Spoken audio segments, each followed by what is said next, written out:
मस्साजोग बीडमधलं हे गाव संपूर्ण महाराष्ट्राला परिचित झालं ते सरपंच संतोष देशमुख यांच्या हत्येमुळे। संतोष देशमुखांच्या हत्येनंतर कोणकोणत्या पातळीवर काय काय पडसाद उमटले हे वेगळ्यानं सांगण्याची गरज नाही। नुकतीच मस्साजोगमध्ये सरपंच पदाची पोटनिवडणूक पार पडली। संतोष देशमुखांच्या हत्येनंतर त्यांची पत्नी अश्विनी देशमुखांना सहानुभूतीच्या लाटेचा फायदा होईल असा कयास सगळ्यांनी लावला होता। मात्र हा अंदाज खोटा ठरवत मस्साजोगनं सरपंच म्हणून स्वरूपानंद देशमुखांना सरपंचपदी विराजमान केलं। याच निकालाचं विश्लेषण करताना अनेकांनी अनेक गोष्टी समोर आणण्याचा प्रयत्न केला। काय आहेत त्या गोष्टी पाहूया आमचा प्रतिनिधी स्वानंद पाटीलचा हा विशेष रिपोर्ट।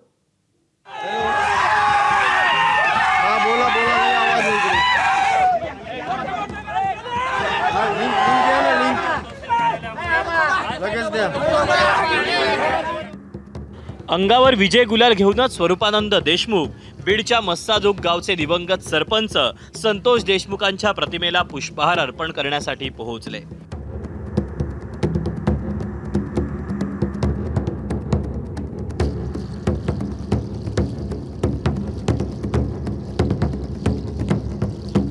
चला सगळ्यांना तुम्हाला शुभेच्छा। धन्यवाद काम करा, आमच्याकडून काय मदत लागली तर आम्ही प्रामाणिक करू। 100% आम्ही जे संतोष अण्णाचं जे स्वप्न ते पूर्ण करण्याचंच काम करू। मी पण त्याच्यात पूर्ण सगळ्यात सहभागी असेल।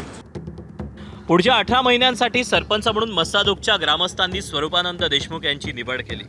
दिवंगत सरपंच संतोष देशमुख यांच्या पत्नी अश्विनी देशमुख यांचा सरपंच पदाच्या निवडणुकीत 92 मतांनी पराभव झाला। मंगळवारी झालेल्या निवडणुकीचा बुधवारी निकाल जाहीर झाला। 1774 ग्रामस्थांनी मतदान केलं। त्यापैकी 914 मतं स्वरूपानंद देशमुख यांना तर 822 मतं अश्विनी देशमुख यांना मिळाली। 8 मतं नोटाच्या पारड्यात पडली। मस्साजोगचे सरपंच संतोष देशमुख यांच्या हत्येचे तीव्र पडसाद महाराष्ट्राच्या राजकीय पटलावर आणि सामाजिक पटलावर उमटले। संतोष देशमुख यांच्या न्यायासाठी राज्यभर मोर्चे आंदोलन काढण्यात आली, सभा घेण्यात आल्या। अनेक राजकीय नेत्यांना प्रत्यक्ष अप्रत्यक्षरित्या आरोपीच्या पिंजऱ्यात उभं करण्यात आलं। वाल्मिक कराड आणि त्याच्या टोळीला अटक करण्यावरून बरंच राजकारण रंगलं। हा सगळा घटनाक्रम पाहता आणि सहानुभूतीची लाट पाहता संतोष देशमुख यांच्या पत्नी अश्विनी देशमुख यांचा विजय अटळ मानला जात होता। मात्र स्वरूपानंद देशमुखांना कौल देत मस्साजोग ग्रामस्थांनी धक्का दिलाय। संतोष देशमुखांच्या न्यायासाठी गल्ली ते दिल्लीत झगडावं लागल्यामुळे ग्रामस्थांना वेळ देऊ शकलो नाही अशा शब्दात संतोष देशमुखांचे बंधू धनंजय देशमुख यांनी पराभवाचं विश्लेषण केलं। अण्णा तर आम्हाला सगळ्याला सोडून गेले आणि त्यांच्या न्यायासाठी मला कुटुंबाला आणि गावाला सगळ्या लोकांना न्यायासाठी रस्त्यावर उतरावं लागलं। आणि हे प्रत्येक वेळेस प्रत्येक व्यक्ती हा मला वेळ देऊ शकत नाही, परंतु कुटुंबाला तसं म्हणून जमत नाही। मला प्रत्येक दिवशी दिल्लीपर्यंत जायची वेळ आली आणि उद्या देखील येणार आहे। तर हा जो वेळ आहे तो मला जो न्यायालयाच्या प्रक्रियेत दिलेला तो मला गावकऱ्यांना देणं झाला नाही। हीच एक रिक्वायरमेंट मला वाटते की पराभवाचं कारण आहे। सरपंच पदाची माळ गळ्यात पडलेल्या स्वरूपानंद देशमुखांनी निकालाचं विश्लेषण करताना मात्र वेगळंच मत मांडलं। त्यांनी ह्या गोष्टी करायला नाही पाहिजे होता।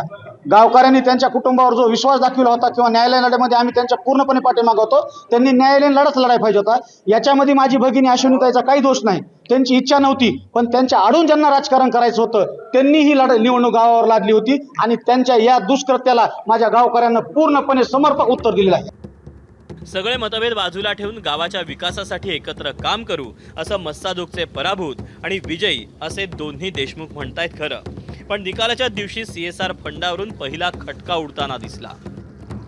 त्यांनी उद्या सकाळी ग्रामपंचायतच्या आवारात आम्हाला सगळ्यांना बोलवावं, गावकऱ्यांना बोलवावं आणि 58 लाखाचा CSRचा काय विषय आहे तिथं आवादाचे जे प्रोजेक्ट मॅनेजर वगैरे आहेत त्यांचा वेळ घेऊन त्यांना त्याचं स्पष्टीकरण द्यायला लावावं, म्हणजे मला धनंजय देशमुखला आणि गावाला कळेल की तो CSR फंडचा काय विषय आहे। आता त्यांनी आरोप करत असताना तो खर्च केला, एकाच अकाउंटवरती केला। एक जरी रुपयाचं CSR फंडिंगचं कुठलं ट्रान्झॅक्शन असेल ग्रामपंचायतच्या खात्यावर किंवा माझ्या वैयक्तिक खात्यावर किंवा अजून एखाद्याच्या खात्यावर, तर त्या CSR फंडाचं जेवढी रक्कम आहे तेवढी रक्कम मी माझी जी काही स्थायी प्रॉपर्टी आहे ती विकून ही गावाला समर्पित करीन असा माझा शब्द आहे। मस्साजोगच्या निकालाच्या निमित्तानं ओबीसी नेते नवनाथ वाघमारेंनी धनंजय देशमुखांच्या खांद्यावरून मनोज जरांगेंवर निशाणा साधला। समजा भावनिकतेचा विषय असतो, परंतु भावनिकतेच्या आडून जातीवादाचं राजकारण व्हायला नव्हतं पाहिजे.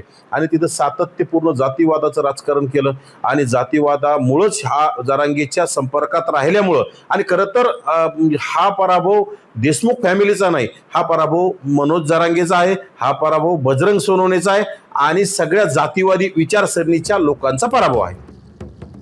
निवडणूक संपलीये, निकाल लागलाय, दोन्ही बाजूंना निकालही मान्य आहे. तेव्हा राजकीय हेवेदावे बाजूला ठेवून मस्सादोगच्या विकासासाठी खांद्याला खांदा लावून काम करणं आणि न्याय मिळेपर्यंत लढा देत राहणं हीच दिवंगत सरपंच संतोष देशमुखांसाठी खरी श्रद्धांजली असेल. स्वानंद पाटील, एबीपी माझा, बीड.